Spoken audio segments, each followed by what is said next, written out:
Hey everyone, welcome back to A Life of KG. Today I have Chris and Bekka on the show from Nail Order, which I'm so excited about. We've been planning this interview for a while now. But one thing I have to say is my sound on my mic sounds perfect now, right? But while I was interviewing them, I was like, my sound isn't right. I hope, and I was panicking, thinking, I hope I'm not going to be mute when I listen to this back. I wasn't, but my sound's not perfect. So I'm sorry, bear with me if it doesn't sound as clear as this. It's still there, thank God. I was like, oh my God, imagine if I had to interview them again. That would be really bad. But it's all good. And we go over so much. They are such interesting people. They're husband and wife, first of all. Like, I love the fact they work together. They've had many businesses. So we talk about having a beauty salon, a fashion brand, obviously Nail Order, which is a product range. So we go over so much in this interview. So it's really, really insightful for every single person that's in business. So without further ado, we will get started. If you do love this show as much as us, please make sure you hit the subscribe button, write a review, and share to your friends on social. We'd be so grateful. Let's go. You guys that know me know that I love my supplements. It is a must as part of my lifestyle. And I personally use Sky Premium Life. They have a huge range to choose from. So no matter what you're kind of looking for, I'm pretty sure they're going to have. But I personally use the collagen and the hair supplements. And the difference in my skin and hair is absolutely incredible. They are super reasonable, so go and check them out. And if it was something that you also wanted to reach out, you can do that within your businesses. So we've recently brought them within the salon too, so our clients can then buy from us. But you can still just use it yourself, or you can use it in your business. So go and check them out. And there is also a 15% discount code below in the show notes. Hi guys, welcome to my podcast. Thanks so much for coming on. Thanks for having us. Yeah, we're excited. Yeah, this has been booked in for a while, so I'm so glad that we're finally here. But can you guys just introduce yourself to our listeners? I'm Bekka. I'm Chris. And we are the founders / owners, I guess, of Nail Order. Husband and wife too. Yes. Oh, you said that like that was the most important part. No, I just think we have to have clarification. Okay. So we're arguing halfway through, you understand that it's because we're husband and wife, not just the owners of the business. Domestics. Right, so you're going to have to tell me, what is it like working as husband and wife? We've done it for over a decade. And I think the number one rule is you have to be really good at ignoring each other. And also communication. Communication, but also ignoring each other and being able to like switch between. You can't be like a normal husband and wife. I think that's definitely like, not. Yeah. One thing I would say is this year has been very different for Rebecca and I, where for such a long time we were husband and wife, we owned businesses, but we weren't really in love. We didn't show each other. Okay, I'll rephrase that. We didn't show. I'm meant to take this seriously. Okay, we weren't particularly affectionate. Yeah, that's a better way to say it that people will understand. It's like, for instance, you can say we're married, but we weren't in love. For instance, getting married was just really just a formality. We just had to get through the process because Rebecca booked the date, so it was just getting through the steps because business rules your life. You guys, you probably know this yourself, that if you have your own business, for instance, when we finish work and we say come home and we go for a dog walk, we talk about business. Yeah. It doesn't ever leave your life. So being a husband and wife that own a business together, especially together, is good and bad. Yeah, it's challenging. You have to have a different dynamic to your relationship for sure than maybe other people have, because you need to be able to try and put aside your differences. Like if you're having like a personal argument, and you need to still be able to communicate professionally. So yeah, it's a struggle. Because I was going to say, like, obviously there's that whole not switching off, and I get that, because if I could talk about business all day long to my partner, I would, but he would be like, nah, not interested. But do you think that's helped the success of your company because you are still both so switched on? Yes, 100%. Like Chris said about dog walks, that's actually where we come up with our best ideas. Is like we go out on a long dog walk and we'll just like chat random things, and then we'll come up with really good ideas. So because we can't ever switch off, yeah, you're always being productive towards a business. Some might argue that's not healthy, but we both thrive off of it and we both really, really enjoy that. Yeah, we don't have a social life or anything, so it's just No. business. The one thing I was thinking is, I think it must be a million times more difficult, for instance, if Rebecca owned her own business and I owned my own business, and then you came together at the end of the day, you could hash out certain things, but I don't think you would ever come to like a good path. But then at the same time, maybe Rebecca might have good ideas for my business, her business, etc. We've owned, what, 5, 6 different businesses together over the last 10, 12 years, 15 years? 15 years, yeah. So, yeah. Yep, always together. Oh, can you hear anything? Nope, we've lost you. Can you hear me now? Yes. Oh, there you go. How long's Now Order been going then? So we started Nail Order during lockdown. So in 2020, at the time, we had a clothing boutique and a beauty salon, and we were then obviously found ourselves with nothing to do, and Chris and I always have to be doing something. So lockdown gave us the time that we'd never had before and would never have, to be able to indulge in projects that we'd maybe thought about, had a fleeting thought about previously, didn't know where to start, but it gave us the time to actually sit down and do it. So yeah, 2020, that's when we started Nail Order. Wow, it's blown up massively then in a few years. It is, and we hope that it's going to blow up even more over the next sort of couple of months, because we're about to release our gel polish range, which has been really, really long awaited, and we're so excited about it, aren't we? Nail Order has grown beyond both, I think, our wildest dreams. Yeah. We started off to just be a small company, and it sounds ridiculous to think that you're okay with being a small company, but the small company that we wanted to be, well, we're still a small company, but we're really, really tiny, but was much bigger than we had at the time. So for us, it was a big step. The only thing from that is it's grown beyond that. It has. Beyond our wellness dreams, I think. Definitely, because we started off just as a cuticle oil company with some merch, and we never had plans to move past that. But we'd always had passion for like full cover tips. So we have obviously our extensions range, and Chris, in fact, years before, Chris had said we should do our own, because we'd been so passionate about it and we'd used them exclusively in our salon for a really long time. And then we're like, right, okay, now we've done the cuticle oil. A couple of months later, we were like, right, okay, let's do this. And it just evolves, doesn't it? And we're community led as well. So if we see our customers demanding something of us, then we'll try and fill that void for them. And do they demand? Yes, they demand a lot. Yes. So we have like a Facebook group. Thankfully, I'm not really a big part of it. But I mean, sometimes Rebecca will be like, "Oh, we need to do this now," and I'm like, "Why?" Because someone asked for it in the Facebook group. But it's maybe an idea that's been percolating in Rebecca's head, and then someone has maybe suggested that we maybe do it because they think it would suit or it would align with our brand or our values, you know. Mm-hmm. And yeah, before you know it, we're starting a new project. We have many projects on the go all at one time. Yes, all at one time, and it's very challenging, especially at the moment.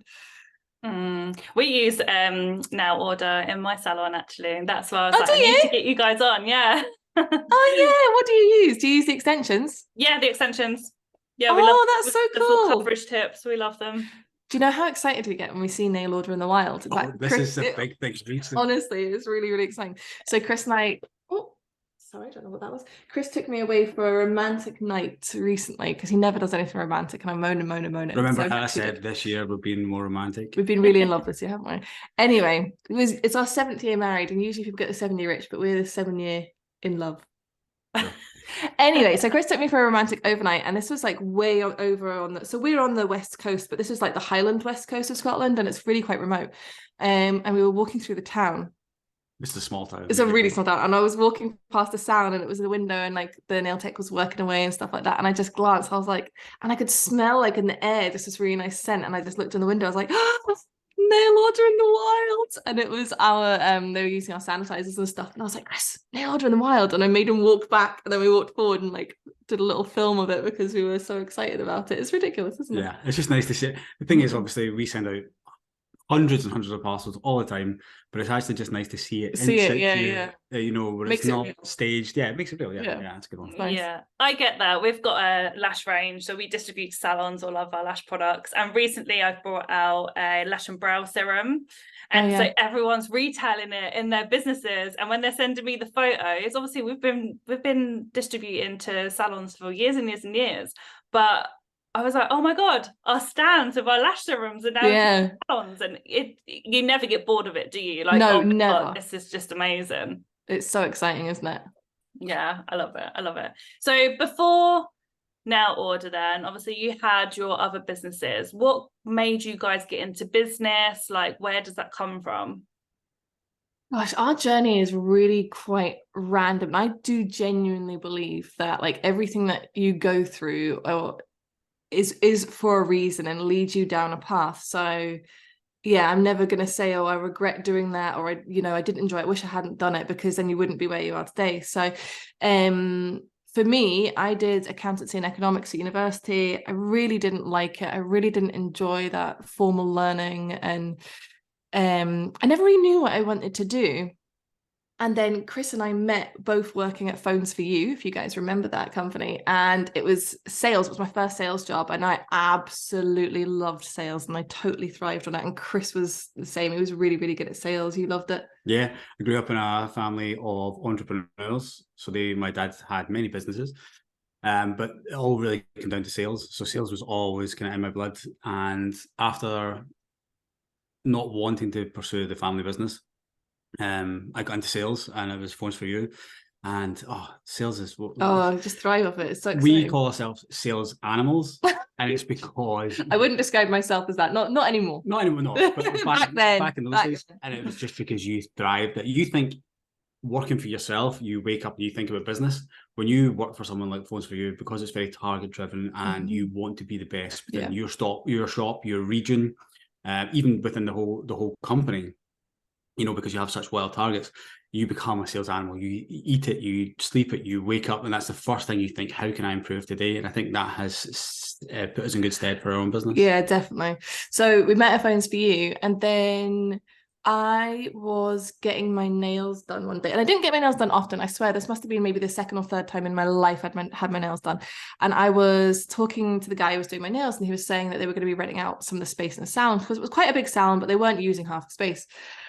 And I'd seen this thing on TV. I'd never had like a thought to have my own business, but again, I'd never known what I wanted to do.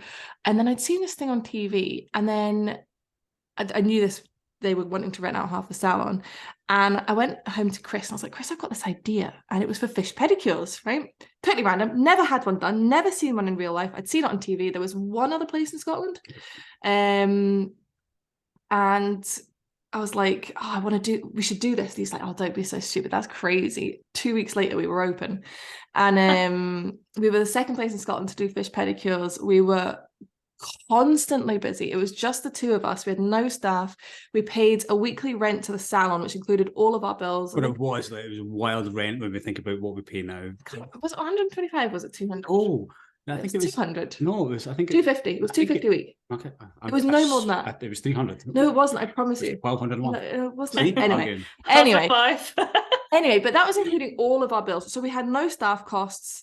We had these tanks. We really soon after had to get more tanks. And then after about 3 months, we were like, we're going to need an accountant. This is crazy. We went to this accountancy firm, and we showed them everything, told them how much we were making, and he didn't believe us. He was like, that's not possible. You can't be bringing in that much money just doing these fish pedicures, the two of you. I was like, well, we are.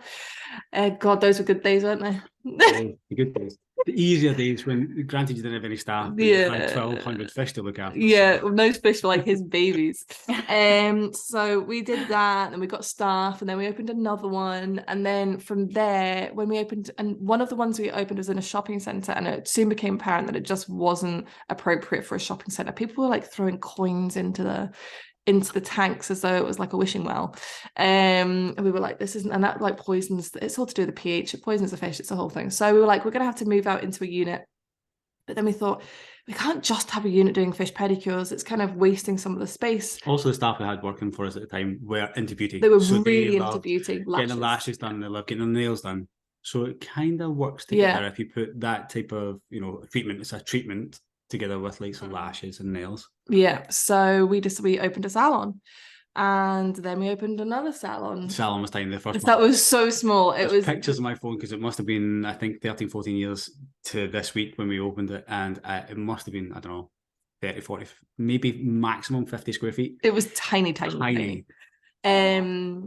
And then we opened another one in Paisley, and that's where I would say that's where our proper salon journey started. So we had our salon in Paisley for over 10 years.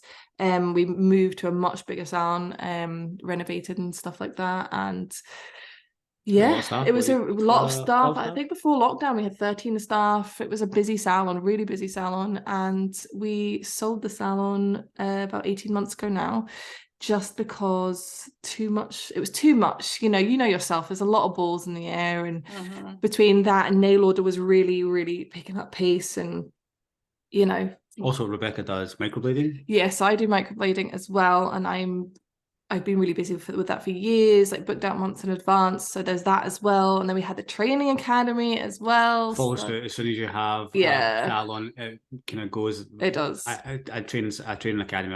Our training Yeah. place would be ideal, especially if you have members of staff who get a little bit older who might not want to work in the salon so much. Then we thought it'd be great for them to move into teaching. It's just kind of natural way.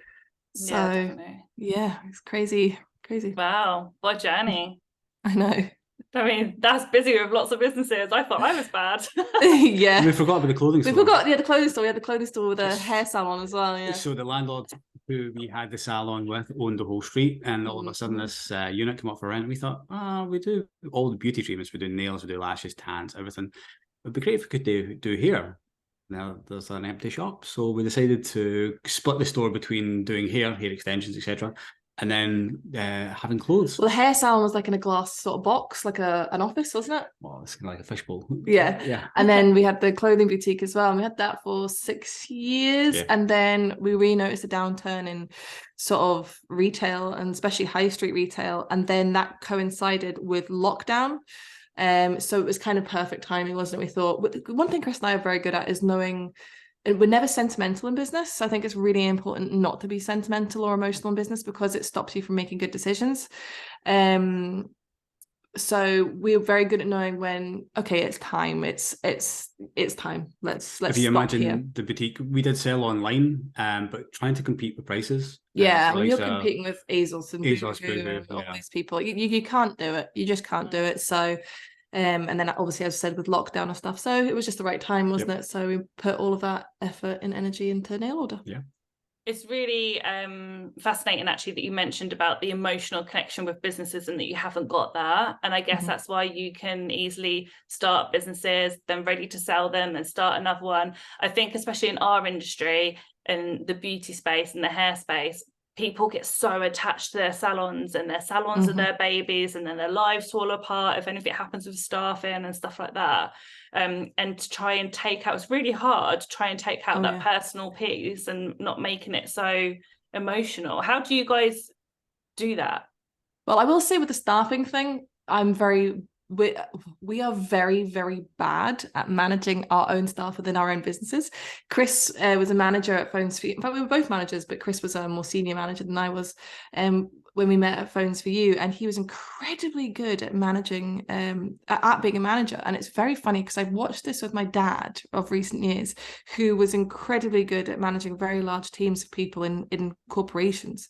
But when it comes to his own personal business, it's not the same. And what I've realized is that managing people when the business is not yours and nothing comes back on you is so much easier than managing people when the business is yours and everything comes back on you. I do think with staff, I would get emotionally affected with staff, and I can remember several times thinking, if this staff member leaves, that's it, that's half the business gone, because they're so busy with clients and stuff.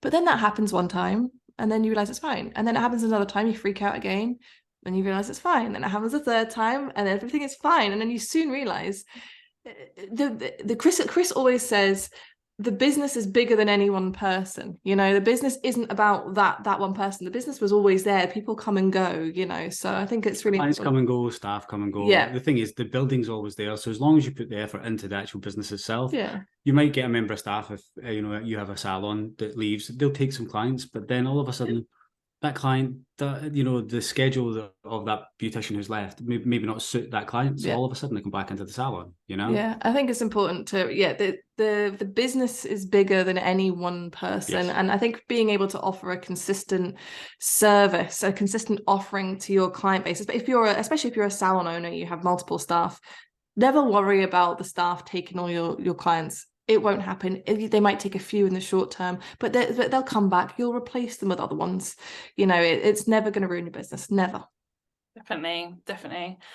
So obviously the years that you guys have in business and all the businesses that you have had, you've obviously would have naturally made some mistakes, and you would have made lots of wins as well. What would you say have been like your biggest business mistakes that you might have made? Oh, that's a really tough question. I think number one, no mistake is a bad thing, because any mistake teaches you a lesson. What is a mistake? I would say hiring out of being desperate. That is a good one. So whether it be in the hair salon, especially, because I do believe that because we were very inexperienced when it came to hair. Because we had no experience when it came to hair. If a member of staff would leave, we would desperately hire pretty much anyone who would walk through the door, and that's a big mistake, because you've not really vetted them, or if you did vet them, it's just if they turn up on the day and they turn up on time, quite often that was good enough. You know? I think in beauty, something I was going to say is, I think it was a mistake we only made once or twice, and we soon put big things in place so we didn't do it, was running out of stock.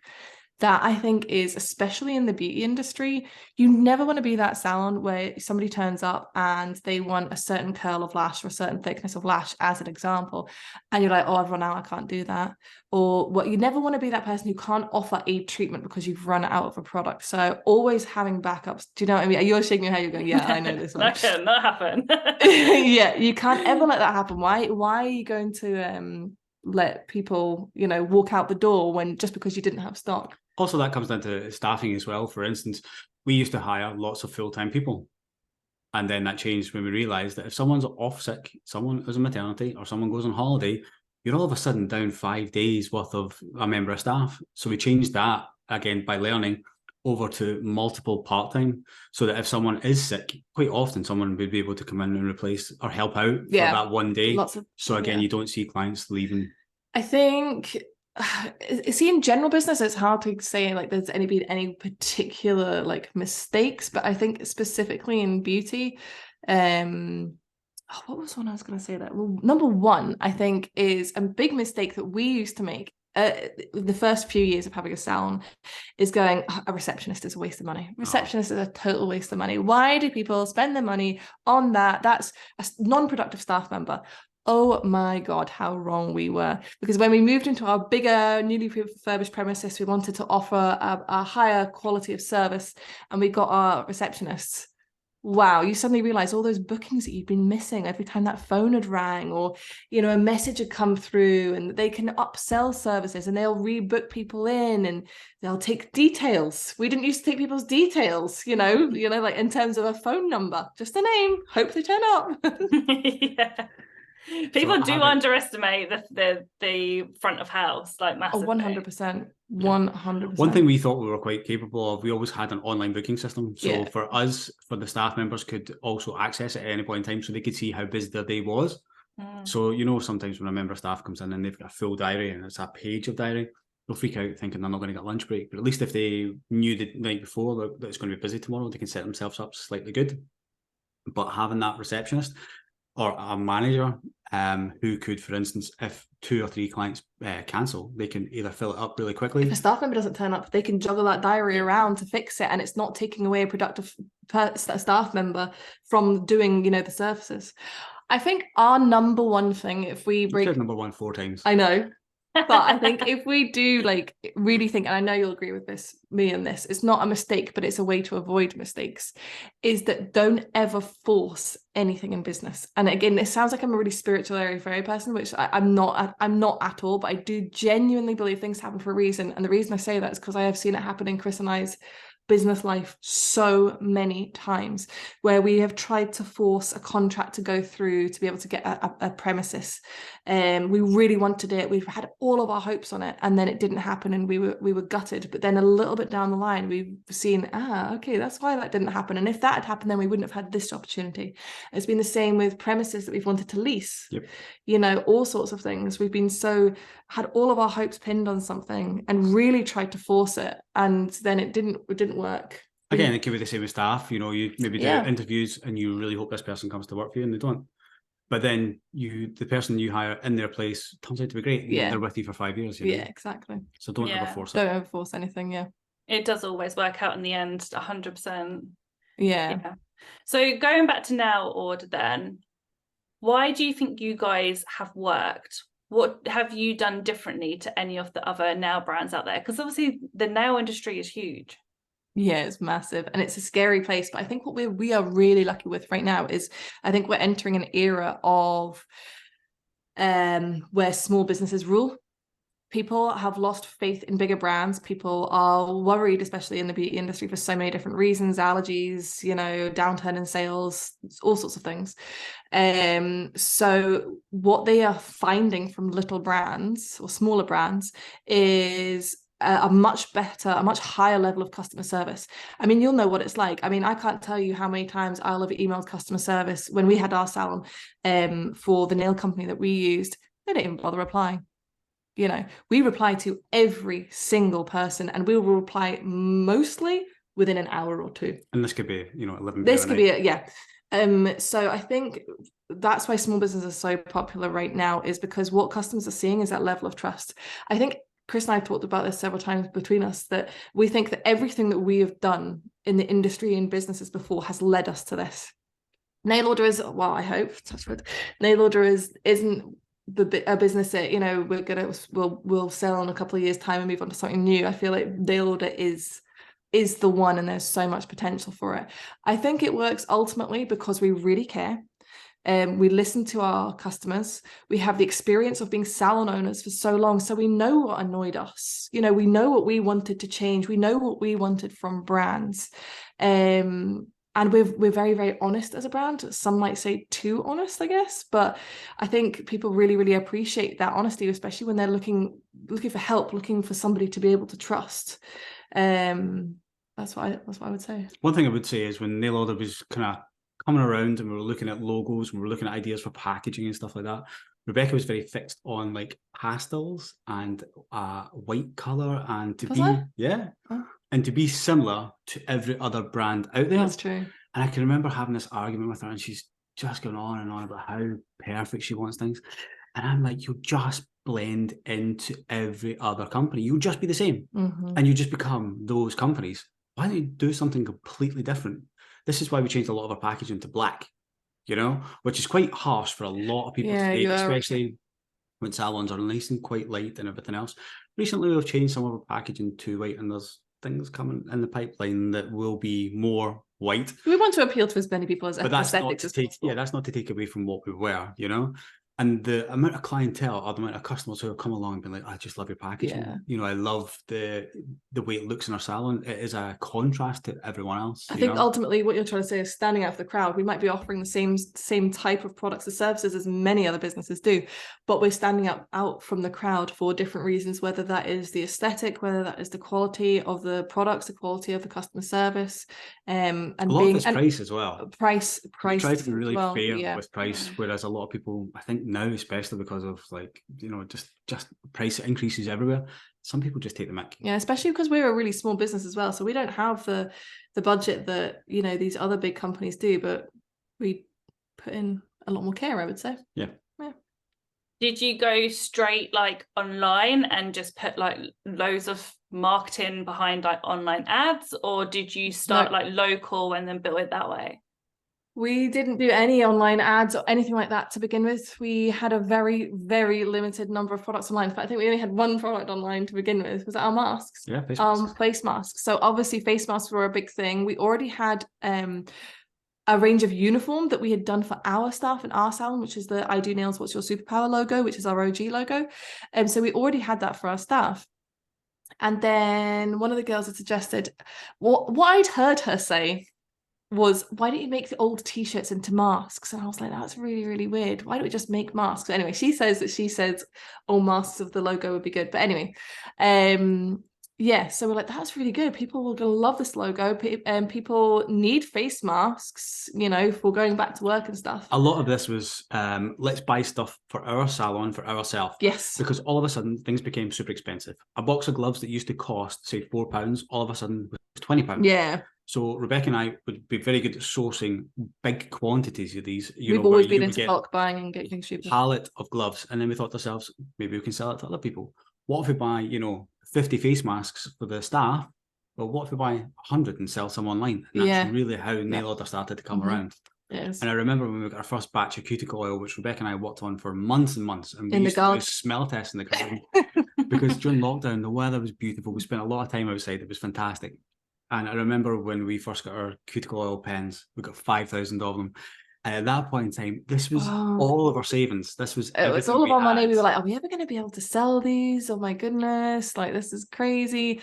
And now you're placing orders for, many times that. And you're like, but the thing is, because we try to do some things ever so slightly different, similar to other people, but just ever so slightly different. And I think what you found there is it just gained traction with a lot of people who had been sitting around. They had maybe stock in their salon. They were going into this back to work, back into the salon after lockdown. They were looking at maybe the margins they were getting on, say, existing cuticle pens, and they were looking at the margins you can get in ours and thinking, well, that's better value for money. Because we've always been really passionate about sales. Something we always had in our salon was retail. So whether it was cuticle oils, whether it was fake tan, God, we used to sell a huge amount of Lauren's Way fake tan. I don't know if you remember that. Yeah, we used to sell that. We had a really good relationship with the owner, and we used to do the trade shows and stuff, but we sold a huge amount of that, or strip lashes, or whatever the up and coming thing was.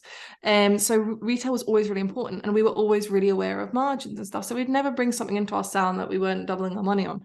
And we were retailing cuticle oils and stuff in our salon before lockdown. We were starting to get really kind of annoyed with the margins were going way, way, way down. The quantity was going down. The price of the product was going up. And we were like, what's even the point of having this sitting on our shelves? So that's kind of one of the things that pushed us to do the cuticle oil, but also that we're really passionate about offering to our customers is a really good margin on their retail, because it's really important to help people, boost their profits and stuff. If you can get a small piece of someone's shelf space, you want to make it worth their while. Yes, 100%. You don't want them to have loads of money sitting on the shelves and stuff like that. So yeah, definitely.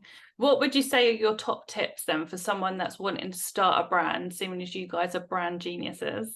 Oh, definitely not brand geniuses. We have a lot to learn. We're learning every day, and that's the number one thing. You're not a number one again. Bloody hell, there's a lot of number ones. But yeah, every day is a learning day, and there is not a handbook for this. I've said that so many times recently. It's not like somebody hands you a handbook. Okay, number one thing I would say, in this section. For my top tips for if you are starting a brand in any industry is ensure you're compliant. Wow, that's a really, really good one that we have not practiced for many years. We have. But the thing with compliance is you're gonna make mistakes as you go along. So if you can ensure that whatever you're selling, especially if it's a cosmetic, a product that's going to be applied to somebody's body in one way or another, you want to make sure that you can ensure the ingredients inside, you have the appropriate documentation, and that the bottles are labeled correctly, and that you're selling that product in a legitimate way. So maybe if it's a professional only product, you're ensuring that it's only professionals that are buying it. I think compliance in this day and age particularly, incredibly important. Incredibly, and it will come back around real quick. It will come back around, and that could really be your undoing if you're not compliant and ignorant, because especially in this day and age where people are wanting brands to trust, that's what I would say number one. Also, you have like little Jessie down the street. She will pick you out for compliance. We're not talking trading standards coming around. We're talking about little Jessie down the street. She'll look at one of your bottles and say, that doesn't match up with what you've said. Yeah. And you're like, oh my gosh, it's been misprinted. Just 100,000 of these bottles printed. What am I going to do? And that's the thing, you are going to make mistakes if you are starting a brand and you're having products manufactured that are unique formulas. Mistakes are going to be made, and it is a learning thing, but as long as you try to rectify them as quickly as possible. I'll go over to number 2 before Okay. she keeps talking. Jesus. What you were just saying about unique products, I think that's a good one. I was going to say that's number 2 anyway. It's easy, super easy to get something off the shelf where you can get it from China, Europe, the UK, and just slap your label on it and sell it. That's the easy way. You will make a relative amount of money. Well, I'll make a little bit. But someone else will come along and do the exact same thing. Mm-hmm. So stand out from the crowd. Do something ever so slightly different. For instance, if you're getting something, or you can change the formula to make it, say, hypoallergenic or slightly safer than it is currently, then do it. Spend a little bit extra time, spend a little bit extra money, because it will pay dividends. I think number 3, there's so many, but I think number 3 would be, is if you are literally just starting, do not make the mistake of going and paying somebody to make you a big fancy looking website. Correct. We have not paid anybody to our website. Our website currently, we are not happy with it, but we will be. It's under construction. It's under construction. We're launching a new one. But again, this is all done in-house, and Chris does website. He has not got any degrees or formal experience or anything. Go and use a platform such as Shopify, which is super easy. It is plug and play. It has got different themes. It's got different add-ons, and it's going to give you a really professional looking website. Don't spend loads of money. No, for a fraction of the price. Some of the biggest businesses in the world use these plug and play type platforms, but I would say, yeah, get your products online. They have to be online. If you're starting a brand, it has to be online. And don't pay big bucks for a new website. Use a plug and play one. I'll go for number 4. Oh, that was you asked for 3, but on you go. Oh, did you ask? Go for it. Go for it. Let's talk about advertising. This is something you did touch on. And advertising's one of the hardest metrics to get right, I think. You can advertise in print. You can advertise by, say, boosting a reel or boosting an image on Instagram. You can do the same on Facebook. You can do actual proper Facebook ads, which then spreads to Facebook and Instagram and other partners throughout the Meta platform. You can do Google ads. The thing is, you kind of need to do them all, especially as your brand is growing. It's never been harder than what it is now. See, years ago when Instagram was quite new and stuff like that, and even Facebook, like we started doing Facebook ad, like we were one of the first beauty businesses in our area, or certainly that we knew of, to utilize Facebook, as in just have a Facebook page, and that was the advertising that we did to get busy. But now it's so saturated, and even when it comes to paying for advertising through Facebook or Instagram, they have so many businesses paying that they're hardly showing them to any people. So unfortunately, it is harder now than it has ever been. I'd say before iOS 14.5, it was super easy. You could put, say, £20-30 a day into Facebook advertising and your brand would grow massively. Now you're sometimes hundreds of pounds a day and you're maybe getting an extra 20-30 followers, and you think to yourself, what's the point? You don't have a choice. You just don't have a choice. As your brand grows, obviously the budget will grow. But one thing I would say is go onto YouTube and find people who know how to advertise on Facebook and Instagram, and not necessarily copy everything they do, but learn from what they do and how they do it, and see if it matches your brand. There's a guy on YouTube, he's called Ben Heath. He's a guy from the UK, and he goes through different strategies for free on YouTube. He's a great guy. And he goes through the intricacies of how and why you should advertise on certain platforms. And I think it's been great if anyone was listening and you think, oh, maybe I should do some paid advertising. That'd be a great way to get into it. But I would say before you spend any money on paid advertising, don't do that first. Okay. Get the product into people's hands and get people talking about it, loving your product and posting about it. That is free. And the best thing that you can do. Where do you guys then focus your marketing now then? Do you put that behind ads, or do you put that just in social, email marketing? Like, what do you focus on as a brand? A lot. So we do, we try not to saturate emails because we find other brands do, and I don't. It annoys us. Yeah, I just don't look at them. And you lose interest. See, if you're receiving an email every single day from a brand, you're not even opening it. Yeah, that's like a scent company that we subscribe to or whatever it was, and you get an email every day saying it's a new salon. And you're like, yeah, whatever. Don't care. So me personally, I would do an email maybe once a week, maybe once every fortnight. We normally do ours on a Monday. It just goes out and just gives you a rundown of what's happened this week, new products, maybe a discount code, stuff like that. I would go for, if you could, free advertising, which is things like YouTube. If you put out YouTube videos, it's great for know, like, and trust the brand, which is, it's a great asset. We've been lazy at our YouTube videos because there's been so much going on. It's just time. But we're starting to get back into it, and it's a whole lot of fun. We have a lot of fun YouTube coming up. Yes, We've we got do. one, we're filming one today, yeah. and it's just a lot of nonsense, which is pretty good for know, like, and trust the brand. We're doing a bit of sort of beta testing just now in terms of paid advertising. Chris runs these things that he calls magic ads on Facebook that used to get really, really good traction, but they don't get such good traction anymore. So we've kind of turned off all of the paid advertising, just see how things are going organically, because we weren't convinced that we were getting value for money. And I think actually what we found is we really, really weren't. Yeah, it got to the stage where the paid advertising wasn't doing so well, and before you know it, we were pumping hundreds of pounds in a day to try and get the same what we used to get, and then we just switched it off just to see how it would go. And yeah, sales have dropped ever so slightly, but they've not dropped significantly yeah, to be able to compensate on what we've paid for it. I think so what we'd say is try things. Try things. I think for us, like influencer PR type thing and getting it into people's hands, we are not a brand. We don't like to go up to people, hi, how much will you charge to feature our product? Because it's completely disingenuous. We want something that's like genuine. Somebody is they're using the product because they really, really like it, and that comes through on videos, so we like to get it into people's hands who have already bought from us, already used our products, and send them stuff without sort of obligation and say, look, we would really hope that you'd like to promote this, but if you don't and you don't like it, we understand, because we want it to be genuine. So I think micro influencers is a really, really big thing at the moment, and using people don't go for people with big followings. We've never ever done that. Like if we look at our brand ambassador scheme, we were never going for people with 100,000 followers, etc. We were going for people who they had a following, maybe not massive, but they really, really liked our products and they created good content using those products. One thing I would just touch on with the micro influencers, some micro influencers think they're mega influencers,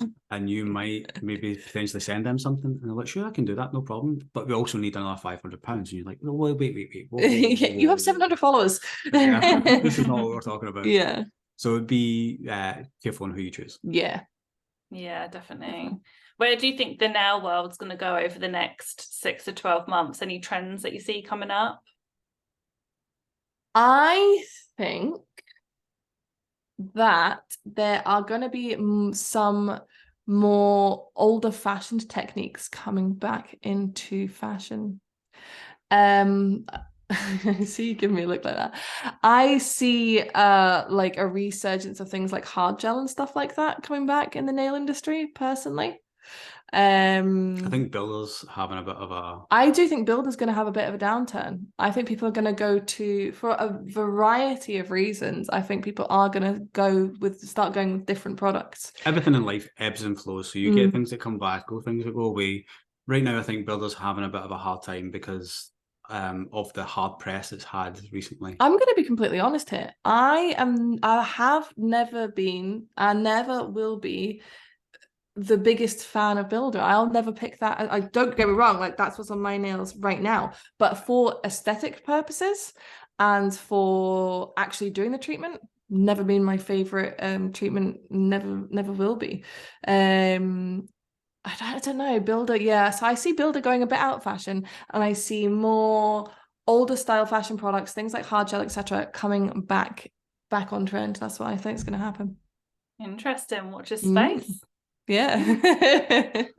It's been an absolute pleasure having you both. I would love to be spending the day with you all day, every day. I can imagine the energy bouncing off you both. I love it. It is a bit of a crazy place to work, but sometimes the energy isn't great. But no, in general, it is really, really exciting. We have so many exciting things on the go. So all the staff are really excited right now because we've got our gel polish launch coming up. We are planning an amazing event for January, which tickets will go on sale for soon, and it is going to be a really, really crazy. This is the only thing that they've spoken about for the last week. We went to Birmingham. It's been launched, right? We went to Birmingham to check out some places, and these places are like mega places. They're really cool. Yeah, and that's all the girls are. Everyone's spoken about. We're so excited. That's why it's going to be so great. This event, I'm just so excited for it. It's going to be speakers during the day, education. It's going to be fun stalls. The entertainment we have for night. Woo! Nighttime is just going to be wild. It goes on to like 2 a.m. It's I just love that. crazy. So yeah, there's a lot of excitement right now. So where can people connect? Where can they find out about the event? Where's best to send people? So definitely number one, go to number one again, right? That's it. I am bad for saying number one. Yep. Go to our Instagram, which is just Nail Order. That's where you're going to find all of the information for anything that is going on. If you want to have a laugh, go and check out TikTok, Nail Order. If you want more education, check us out on YouTube.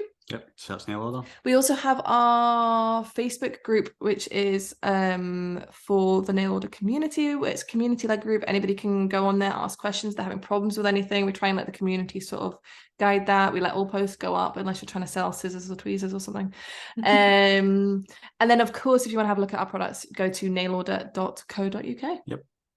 Perfect. I will put all the links in the show notes. But thank you so much for giving up your time this morning. I really appreciate it. Thank you so much for having us. You're welcome.